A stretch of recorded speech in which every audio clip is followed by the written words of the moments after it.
भैया मुझे तो यहाँ डर लग रहा है। न जाने इतने घने जंगल को देखकर मेरा मन क्यों धड़कता जा रहा है। मैंने भाई कभी ऐसे जंगल नहीं देखे थे और आज मुझे इतना डर लग रहा है, इतना डर लग रहा है कि मुझसे यहाँ रहा नहीं जा रहा भाई। भैया बसंत, मैं भी तो तुम्हारे साथ में हूँ, तुम क्यों घबरा रहे हो? ये तो वक्त वक्त की बात है। कभी इंसान सुख में रहता है और कभी उसको दुखों का सामना करना पड़ता है। भाई ये तो तुम ठीक कहते हो, लेकिन मेरा मन यहाँ बिल्कुल नहीं लग रहा। ये जंगली जानवरों की आवाज मुझे सुन सुनकर इतना भय लग रहा है कि मैं यहाँ नहीं रह सकता भैया। भाई तुम क्यों डर रहे हो? ये जंगल के जो जानवर हैं ये सब हमारे दोस्त बन सकते हैं। और देखो ये चांदनी रात कितना अच्छा लग रहा है यहाँ। आप घबराओ मत, मैं भी तो तुम्हारे साथ में हूँ।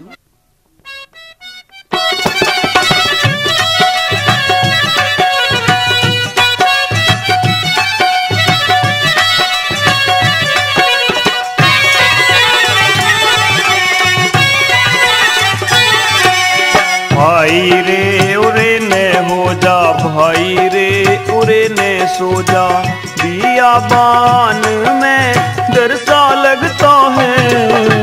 ओ महलों के दूर गए सपने, महलों के दूर गए सपने, बियाबान तो घर सा लगता है। ओ भाई रे उरे ने हो जा, भाई रे उरे ने सो जा।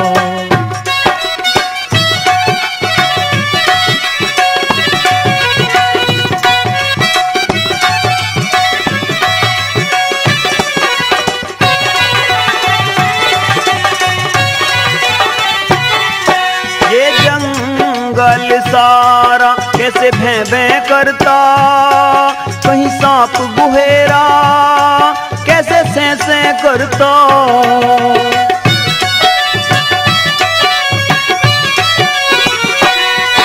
ये जंगल सारा कैसे भैं भैं करता, कहीं सांप गुहेरा कैसे सें सें करता।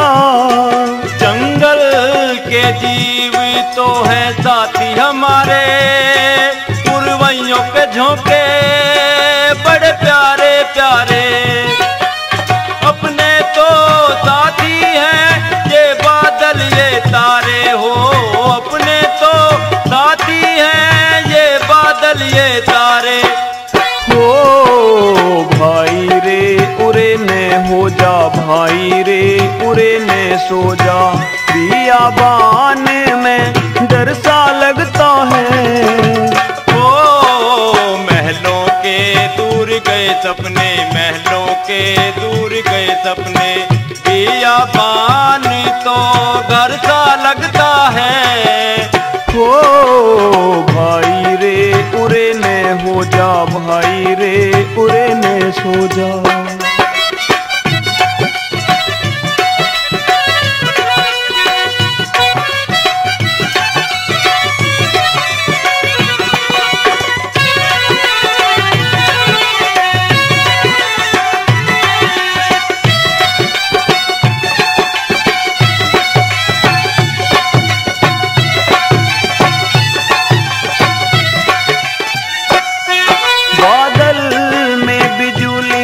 कैसे कड़कड़ करती, जंगल की झाड़ियां बड़ी गड़बड़ करती।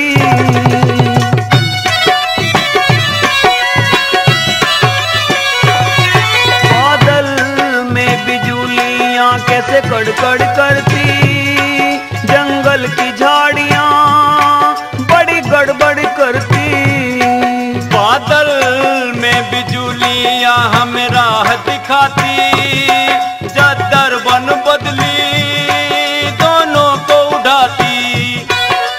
फिर भी तुझे ऐसे में नींद है क्यों नहीं आती हो, फिर भी तुझे ऐसे में नींद है क्यों नहीं आती। हो भाई रे उरे ने हो जा, भाई रे उरे ने सो जा, बियाबान में डर सा लगता है। ओ सपने, महलों के दूर गए सपने। पिया पान तो घर सा लगता है। ओ भाई रे उरे ने हो जा, भाई रे उरे ने सो जा।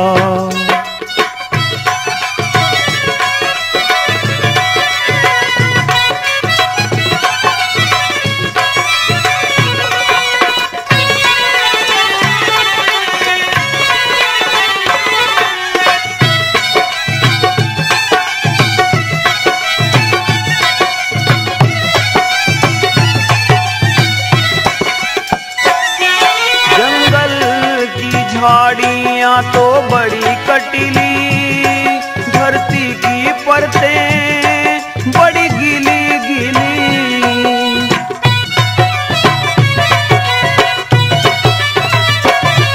जंगल की झाड़ियाँ तो बड़ी कटीली, धरती की परतें बड़ी गीली गीली। हर आदमी पे गम आते हैं, इंसान है वो जो नहीं घबराते हैं।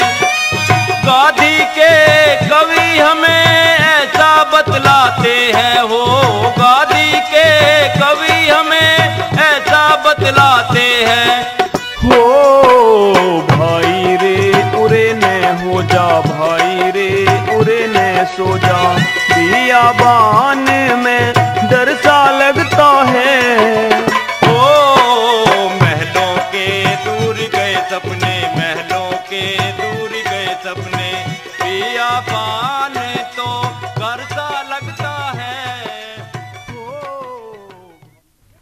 भाई बसंत, यदि हम इसी तरह से डरते रहेंगे तो जीवन की इस नैया को कैसे पार लगाएंगे? और फिर अब तो हमें अपना जीवन जंगलों में ही पूरा करना है भैया। ये तो तुम ठीक कह रहे हो भाई। तो भाई बसंत, चलो ऐसा करते हैं, दोनों भाई एक एक करके सो लेते हैं, क्योंकि यहाँ जंगली पशुओं का बहुत जोर है। और फिर भाई हम दोनों तो वैसे भी गर्दिश के मारे हैं, ना जाने और कौन सी गर्दिश आ जाए। इसीलिए भाई बसंत, तुम सो जाओ और मैं पहरा देता हूँ। ये तो तुम ठीक कह रहे हो भाई, लेकिन मैं इस बात को नहीं मानता। मैं पहले पहरा दूंगा और तुम विश्राम कीजिए। ठीक है, यदि तुम्हारी यही इच्छा है तो चलो पहले मैं सो जाता हूँ। ठीक है भाई, सो जाओ।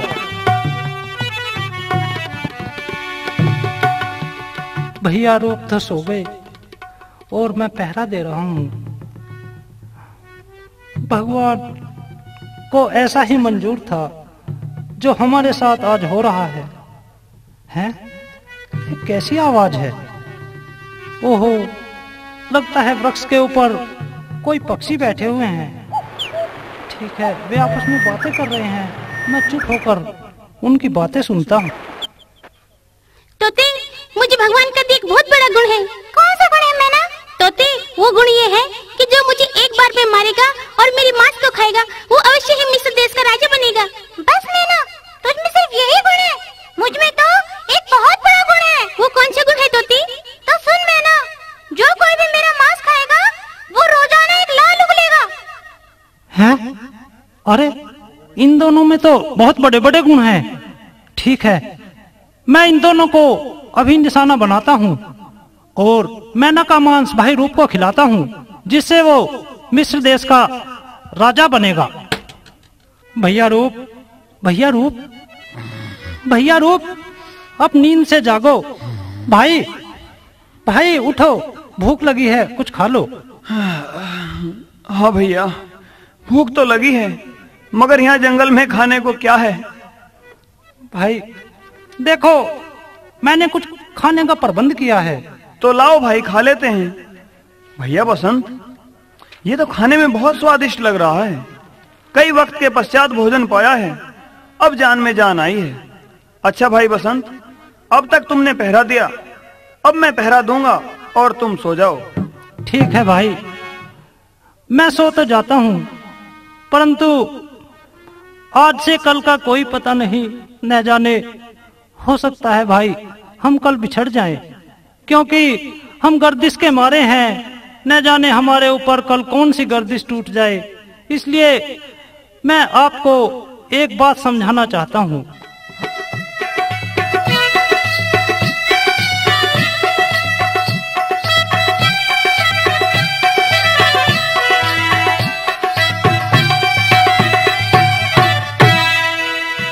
चाहे रो के मर जाना, चाहे रोज की मुस्काना, चाहे रो के मर जाना, चाहे रोज की मुस्काना, मौसी के दरवाजे कभी भूल के मत जाना, चाहे रो के मर जाना।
कभी भूल के मत जाना, चाहे रो के मर जाना। भैया बसंत, भैया बसंत, भैया बसंत, भगवान ऐसा ना करे कि हम दोनों भाई बिछड़ जाएं, क्योंकि हम दोनों भाई गर्दिश के सताए हुए यहाँ तक आ पहुंचे हैं। क्या भगवान हमें इससे भी ज्यादा गर्दिश के दिन दिखाएगा? नहीं भैया नहीं, ऐसा नहीं होगा भैया बसंत, तुम आराम से सो जाओ, मैं पहरा देता हूँ। अच्छा भाई ठीक है, मैं अब सो जाता हूँ, परंतु जो बात मैंने बताई है उसे अवश्य ध्यान रखना। ठीक है भैया, आप सो जाओ।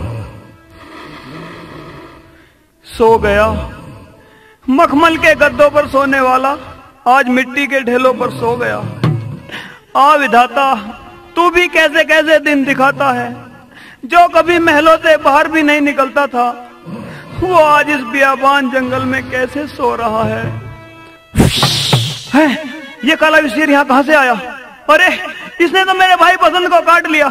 भैया बसंत, भैया बसंत उठो, आंखें खोलो भैया, भैया आंखें खोलो। हाँ विधाता, ये तूने हमारे साथ क्या कर दिया? तुझे इतनी आपत्ति में फंसा कर भी हमें संतोष नहीं आया। बचपन में ही हमारे सिर से माता का साया छूट गया, फिर मौसी के तिरिया चरित्र ने पिताजी की बुद्धि पर पर्दा डाल दिया। उन्होंने हमें दोनों भाइयों को घर से निकाल दिया। राज के सुख भोग छोड़कर हम वनों में ठोकरे खाते फिरे। विधाता, तुझे इतने में भी सब्र नहीं आया। भैया बसंत, भैया बसंत आके खोलो। अरे कोई मेरी बात को सुन रहा हो तो आकर मेरे भैया की मदद करना जरा। जाने वाले सुनिए मेरी टुक, मेरी ओढ़ लखइए, बिना कफन भाई की लाश दो, पैसे देता जाइए।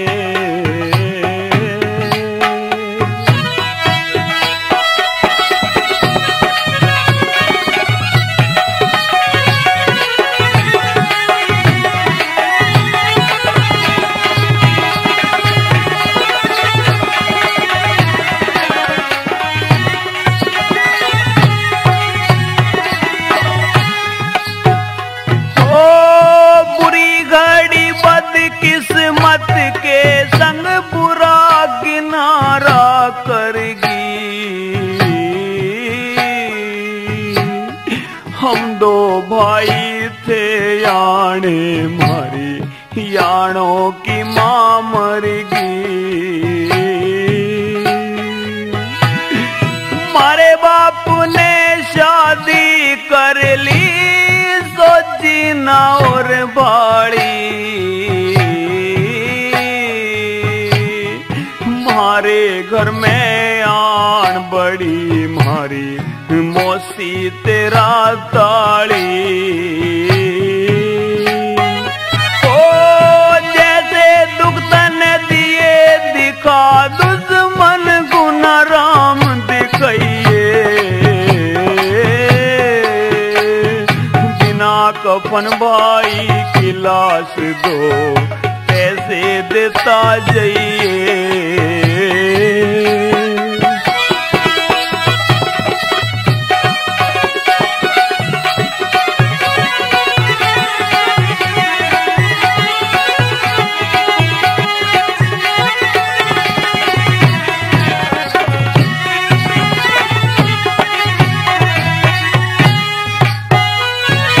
जब वक्त बदल जा, मानस का खरे कोटे दाम लगे हैं।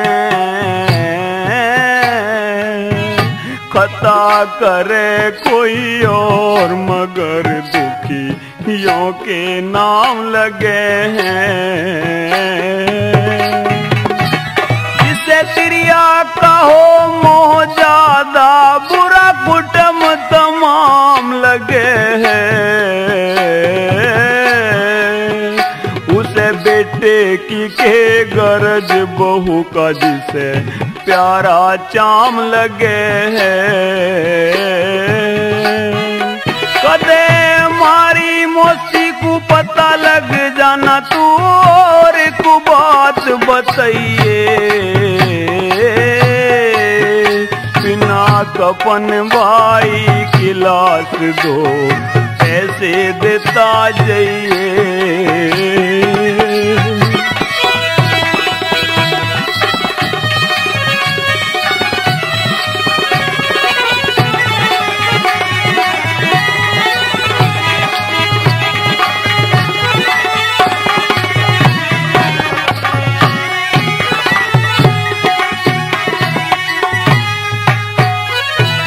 जो तेरी जेब में पैसे ना हो मेरे लत्ते चाड़ बेच ले,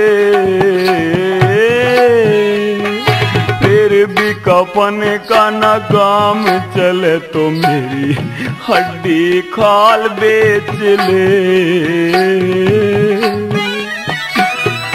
ओ भैया तो पैसे दे दे मैं क्रिया आप कर लूंगा, उन 2 पैसों के बदले में तेरी जुत्ती साफ कर दूंगा। मुझे अपना चाम गुलाम समझ के इतना कहन पुगइए,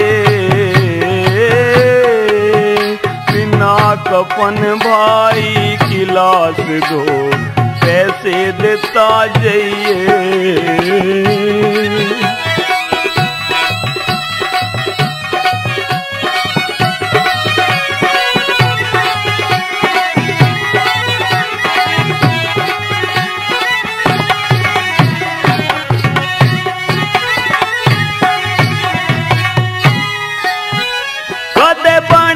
जीव कोई खाजा लाश ने कोई रखवाड़ा को न्या, मेरी भी आंसू का कोई पूछन वाला को न्या। कविराज का इस जग में बुद्धि बंद ताड़ा को न्या,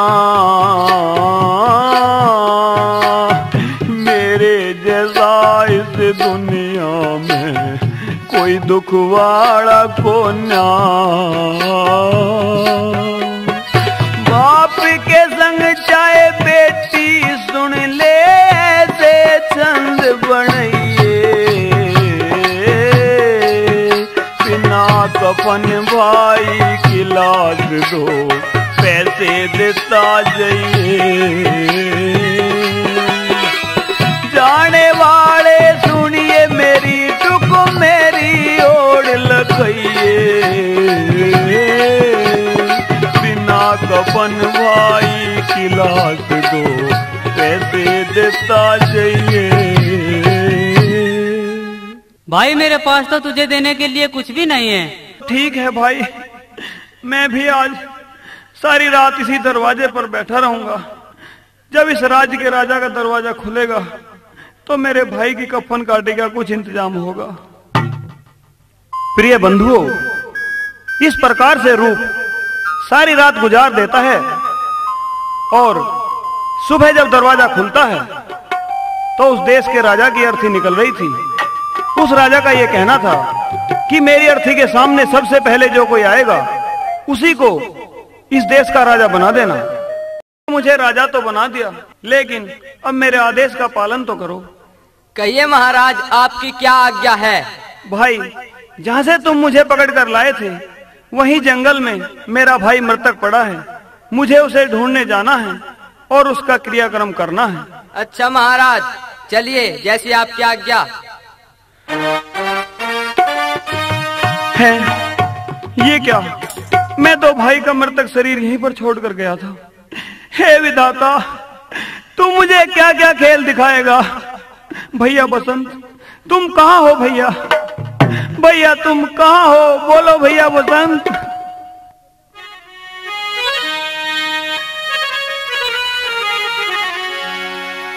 आजा रे पाजा रे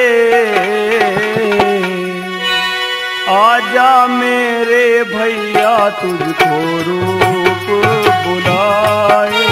कहाँ कहाँ ढूंढूं तेरा भेद न पाए। आजा मेरे भैया तुझको रूप बुलाए। कहाँ कहाँ ढूंढूं तेरा भेद न पाए। आजा रे।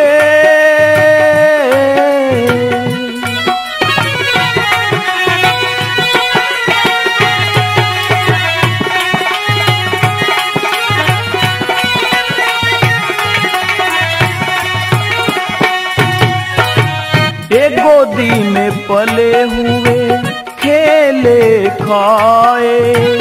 एक ही पेट में हमने पैर फैलाए, पैर फैलाए।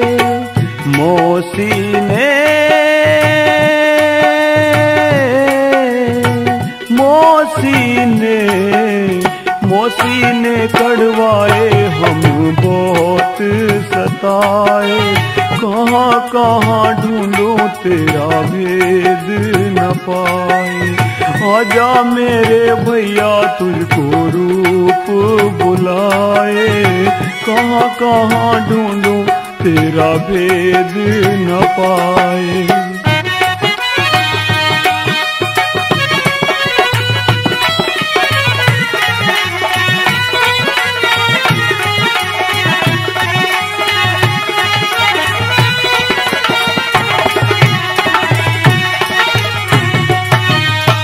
याना सबीरा भी होश नहीं है। पाप मेरे सर पे तेरा दोष नहीं है, दोष नहीं है। मेरी ममता,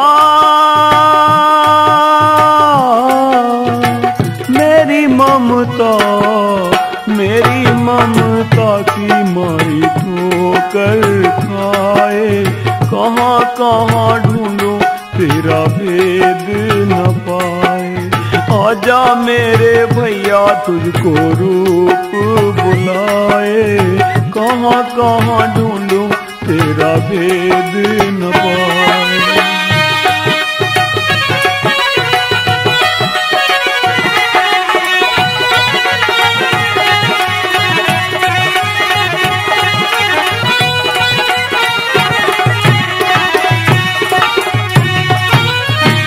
एक बेर पाजा तुझे गले से लगा लूं। छाती से लगा के अपनी तपत बुझा लूं, तपत बुझा लूं। कहाँ वो जगह, कहाँ वो जगह, कहाँ वो जगह है जहाँ तू मिल जाए। कहाँ कहाँ ढूंढूं तेरा भेद न पाए। आजा आजा आजा तुझको रूप बुलाए। कहाँ कहाँ ढूंढूं तेरा भेद न पाए। आजा मेरे भैया। प्रिय बंधुओं, उधर बसंत को एक साधु जीवित कर देता है और जब बसंत जीवित हो गया तो वह साधु से बाण विद्या सीख लेता है और जब निपुण हो जाता है एक दिन बसंत शिकार खेलने जाता है और एक शेर को मार देता है जिसने सारा शहर परेशान कर रखा था। जब शहर का कोतवाल देखता है कि एक युवक ने शेर को मार डाला तो वह ये सोचने लगता है कि क्यों ना मैं इसे बंदी बनाऊं और ये शोर मचाऊं कि शेर को मैंने मारा है और क्यों ना इसका इनाम पाऊं। और वो ऐसा ही करता है, बसंत को बंदी बनाकर बंदी गृह में डाल देता है और खुद इनाम पा लेता है। अगले दिन रूप के दरबार में एक सौदागर आता है, कहता है महाराज मेरा जहाज समुद्र की चपेट में फंस गया है, मुझे समुद्र में भेंट चढ़ाने के लिए एक आदमी चाहिए। राजा कोतवाल को कहता है कि इन्हें कोई मृत्यु दंड का कैदी दे दीजिए। कोतवाल होशियारी दिखाता है कि क्यों ना मैं उस आदमी को ही इनको दे दूं, कभी इसका राज खुल जाए। तो बंदी गृह से बसंत को सौदागर को सौंप देता है, इसे ले जाओ। जब जाकर सौदागर उसको मारने के लिए कहता है, समुद्र की भेंट चढ़ाने के लिए, तो बसंत कहता है, हे भाई मैं भगवान की स्तुति करके इस जहाज को चला दूंगा, आप मुझे मारिए मत। वो भगवान की स्तुति करता है, जहाज चल पड़ता है। सौदागर कहता है, अरे भाई तुमने तो बहुत अच्छा काम कर दिया, आज से तुम मेरे बेटे के समान हो और मैं तुम्हारा पिताजी। उसको अपने साथ ले जाता है। तो एक दिन बसंत घूमने के लिए बगीचे में पहुंचता है, जहां कामरूप देश की राजकुमारी अपनी सखियों के साथ आती है। तो चंद्रा बसंत के रूप को देखकर मोहित हो जाती है। आइए आगे सुनते हैं क्या होता है। राजकुमारी जी, देखो ये फुलवारी कितनी सुंदर खिल रही है और भंवरा इस कली से किस प्रकार रस चूस रहा है। अरे ये तो मस्ताना होकर अपनी कली का चुम्बन ले रहा है। अरे बावली, कली का जन्म तो भंवरे के लिए ही होता है। क्यों राजकुमारी जी, तुम्हें भी किसी भंवरे की तलाश है? हाँ हाँ, हमारी राजकुमारी का आज दिल मचल रहा है। लगता है सखी, एक भंवरा इधर ही आ रहा है। आप कौन है जी और यहाँ कैसे आए हैं? क्षमा कीजिए, यदि आपको मेरे आने से यहाँ कोई कष्ट होता है तो मैं यहाँ से चला जाऊंगा। नहीं नहीं, ये तो बाग है, यहाँ तो कोई भी सैर करने आ सकता है। ठीक है, अब मुझे यहाँ से चलना ही चाहिए। सुनो परदेसी,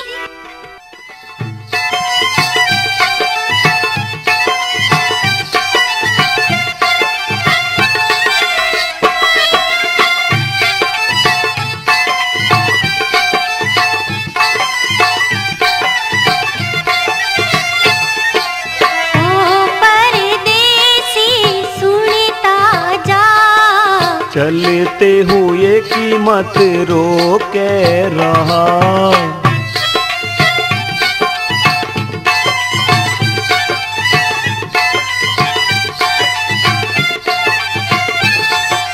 ओ परदेसी सुनता जा, चलते हुए कीमत रोके रहा।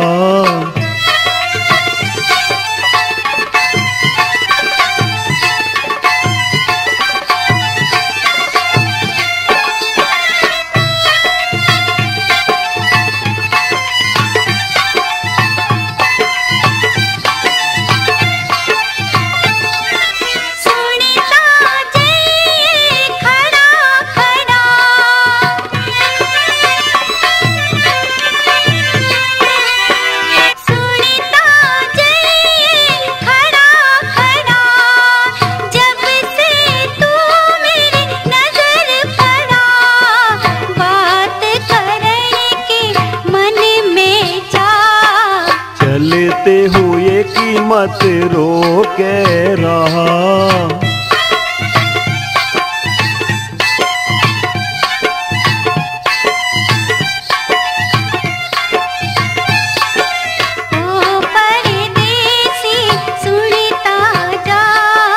चलते हुए कीमत रोके रहा।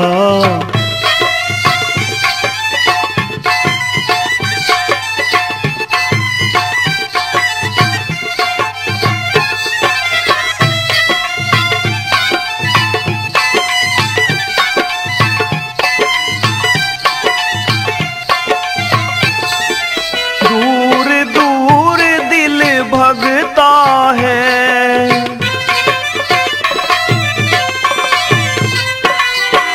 दूर दूर दिल भगता है।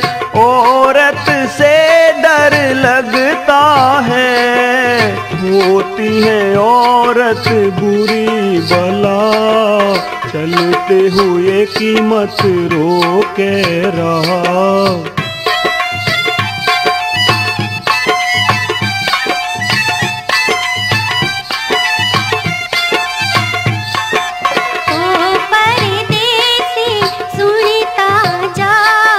चलते हुए कीमत रोके रहा।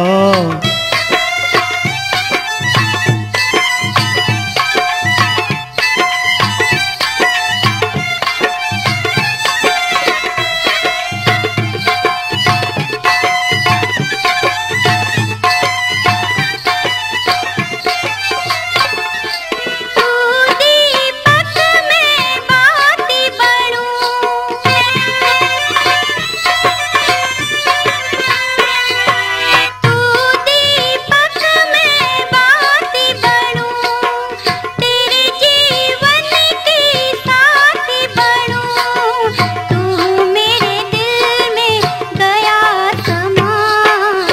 चलते हुए कीमत रोके रहा।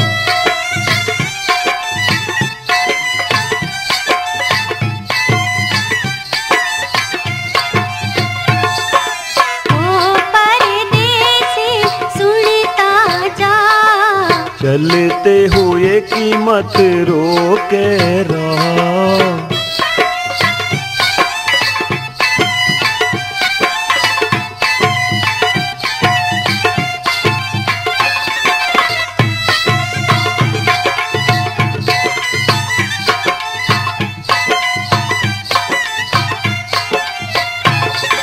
दीप तेल बिन चसताना,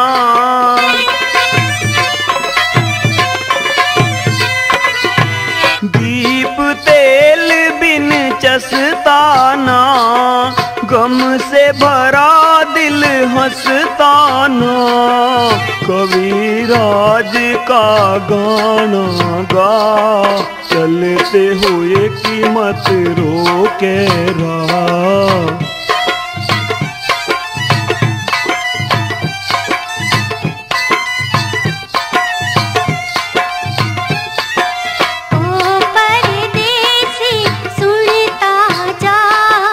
चलते हुए कीमत रोके रहा।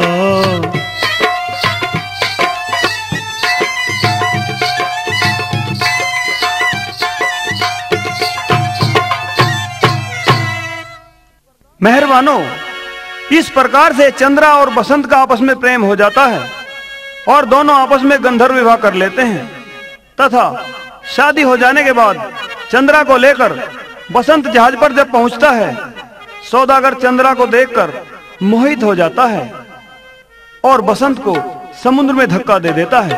आइए आगे सुनते हैं क्या होता है।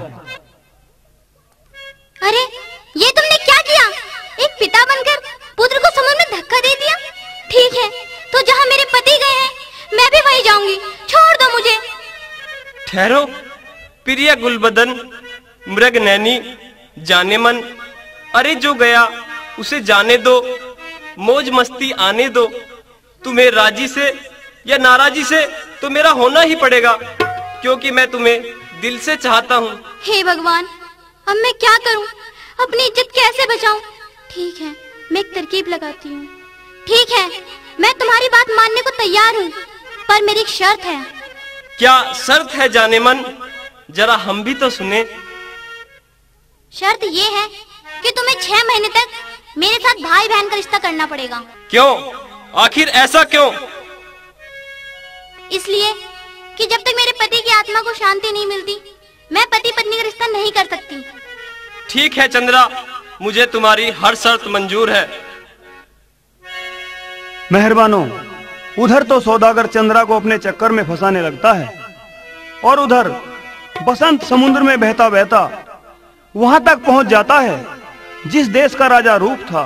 बंधुओं, इधर उधर से घूमता फिरता सौदागर एक दिन फिर रूप के दरबार में पहुंच जाता है और जाके क्या कहता है, आइए सुनते हैं। दुहाई हो, दुहाई हो, अन्नदाता दुहाई हो। अरे सौदागर, आज दरबार में कैसी दुहाई लगा रहे हो? अन्नदाता, मेरा जहाज आज यहीं पर रुका हुआ है और जहाज पर मेरी पत्नी भी है। सरकार, मुझे 2 पहरेदारों की जरूरत है। अरे द्वारपाल, तुम जाओ और वे जो यहाँ के मछुआरे हैं, आज उनका पहरे का नंबर है, उनसे कहो राजा का हुक्म है कि सौदागर के जहाज पर पहरे के लिए चले आएं। जैसे आज्ञा महाराज। चलिए सौदागर, मेरे साथ चलिए। चलिए द्वारपाल।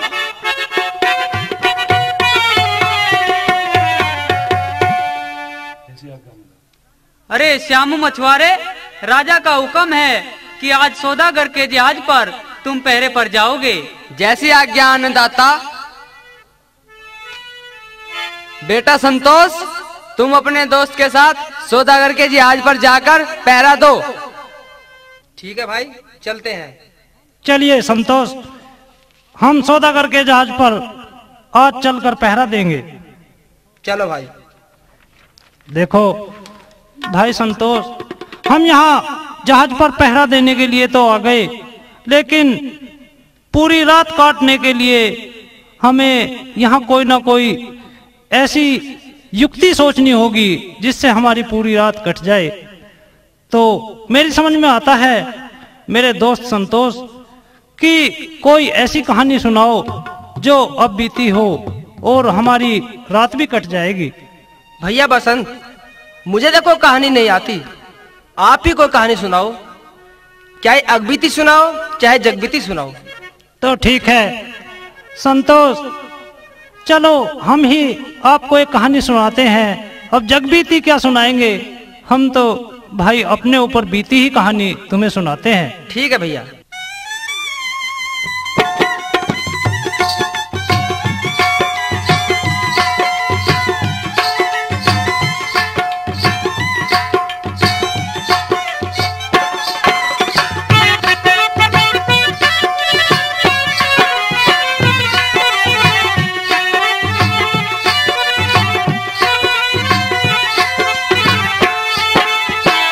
खोल के तुझे सुनाऊं, सुन ले सारी बात। मात पिता थे मारे और हम थे दो भ्रात।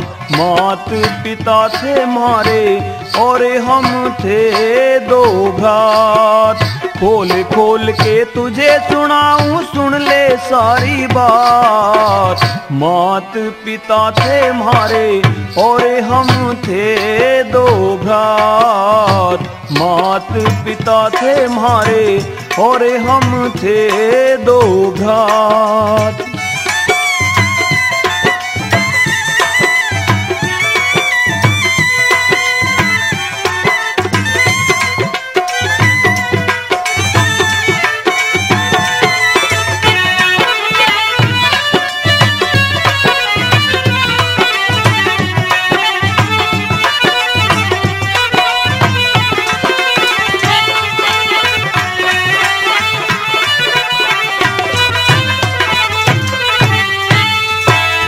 एक रोज हमारी माता बीमार हुई। बीमारी के कारण वो लाचार हुई। पिता हमारा माता ने बुलवाया था। एक वचन माता से फिर भरवाया था। दूजी शादी मत करवैयो, दूजी शादी मत करवैयो, कहूँ जोड़ के हाथ। मात पिता थे हमारे और हम थे दो भ्रात। मात पिता थे हमारे और हम थे दो भ्रात।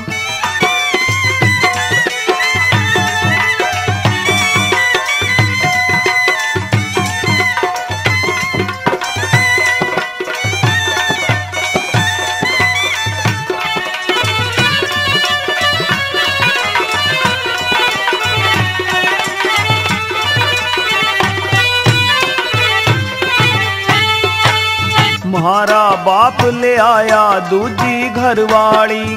म्हारे घर मौसी आगी तेरा ताड़ी। हम दोनों से बाप किनारा करने लगा। मौसी की बातों का पानी भरने लगा।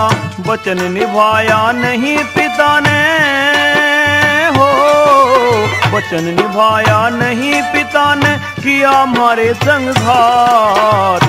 मात पिता थे हमारे और हम थे दो भ्रात।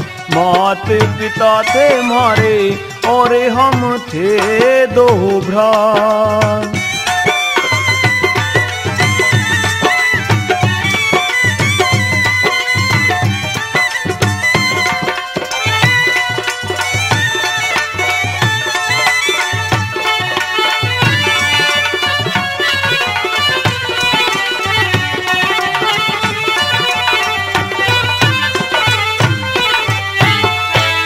खेल रहे थे गेंद महल में पहुंच गई।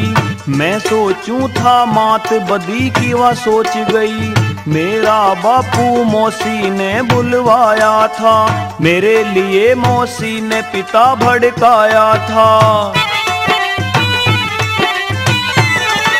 हमारे पिता ने भेज दिए हम हो, हमारे पिता ने भेज दिए हम जल्लादों के साथ। मात पिता थे हमारे और हम थे दो भ्रात। मात पिता थे हमारे और हम थे दो भ्रात।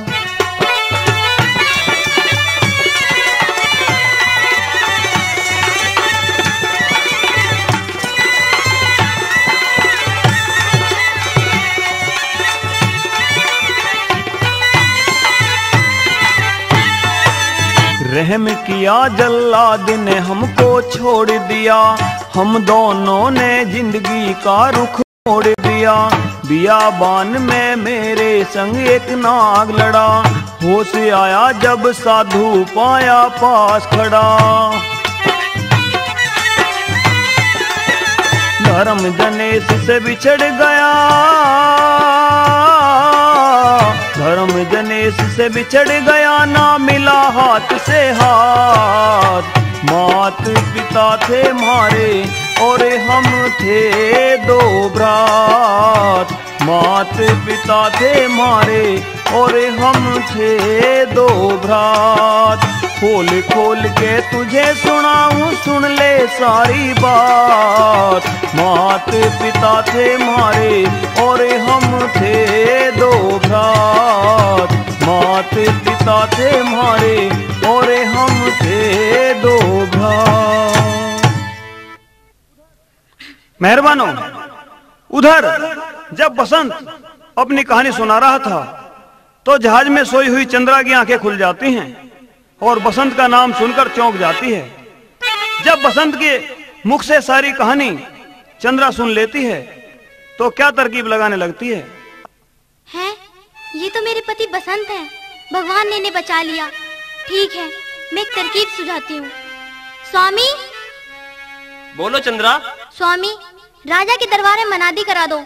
जो मुझे रूप बसंत की कहानी सुनवा दोगे तो मैं तुम्हें अपना पति स्वीकार कर लूंगी। अच्छा, तो ये बात है। हम अभी जाते हैं और अभी मनादी कराते हैं। सुनिए सुनिए सुनिए, मेरी बात सुनना जरा गौर से, फिर बात करना किसी और से। राजा के दरबार में जो सौदागर आए हुए हैं उनका यह ऐलान है कि जो रूप बसंत की कहानी सुनाएगा उसे मुंह मांगा इनाम दिया जाएगा। बेटा बसंत, ये मनादी कैसी हो रही है? पिताजी, मनादी हो रही है कि दरबार में जो भी रूप बसंत की कहानी सुनाएगा उसे मुंह मांगा इनाम दिया जाएगा। पिताजी। बेटा संतोष, बता रहा था ये कहानी तो तुम पर आती है, तुम सुना दो। हम गरीब आदमी हैं, राजा हमें कुछ इनाम अवश्य देंगे। पिताजी, मैं सुना तो सकता हूँ, परंतु मेरी एक शर्त है। पिताजी, पहली बात तो मैं लड़की के वेश में जाकर ही वहाँ कहानी सुना सकता हूँ, और लड़की के वेश में भी मैं पर्दे के अंदर बैठकर ही कहानी सुना सकता हूँ। ठीक है बेटा, तुम तैयार हो जाओ और मैं तुम्हें लेकर राजा के दरबार में जाता हूँ। महाराज की जय हो। महाराज, दरवाजे पर एक मछुआरा अपनी पुत्री को लेकर आया है। वह कहता है कि उसकी पुत्री ही रूप बसंत की कहानी सुनाएगी, लेकिन उसकी एक शर्त है कि वह पर्दे के अंदर ही कहानी सुनाएगी। हैं? इनकी पुत्री? इनकी पुत्री को रूप बसंत की कहानी कैसे आती है? खैर, कोई बात नहीं। द्वारपाल, पर्दे का इंतजाम किया जाए। जो आज्ञा महाराज। और बंधुओं, इस प्रकार से पूरी सभा बुलाई जाती है और बसंत स्त्री के वेश में पर्दे के पीछे खड़ा होकर अपनी सारी कहानी सुना देता है। सारी कहानी को सुनते सुनते रूप की आंखों में आंसू आ जाते हैं। रूप, जो राजा के वेश में सिंहासन पर बैठे थे, ये सोचते हैं कि ये तो हमारे ही घर की कहानी है, इस पे ये कहानी कैसे आती है। रूप को संदेह हो जाता है कि कहीं ये मेरा बिछड़ा हुआ छोटा भाई बसंत तो नहीं है। तो रूप बसंत को पर्दे से बाहर निकलवाते हैं और जाकर अपने गले लगा लेते हैं। पूछते हैं, भैया तुम अब तक कहां थे? मैंने तुम्हें कितना ढूंढा। बसंत भाई की गोद में सर रखकर रोने लगता है और अपनी बीती सारी कहानी रूप को बताता है। कहने लगता है, भैया वो जो सामने बैठी हैं वो चंद्रा मेरी धर्म पत्नी है, लेकिन इनके पास जो ये सौदागर बैठा है इसने मुझे समुद्र में धक्का दे दिया था और मेरी पत्नी को मुझसे हड़प लिया था। रूप इतना सुनकर क्रोधित हो जाते हैं और सौदागर को मारने का हुक्म देते हैं, लेकिन चंद्रा आगे बढ़कर कहती है कि इसको मत मारो, इसने मेरी इज्जत पर कोई धब्बा नहीं लगाया, इसने तो मुझे धर्म बहन की तरह अपने पास रखा है। इस प्रकार से रूप कोतवाल को फांसी लगवा देता है। रूप और चंद्रा और बसंत मिलकर प्रेम से रहने लगते हैं और यह किस्सा यहीं समाप्त होता है।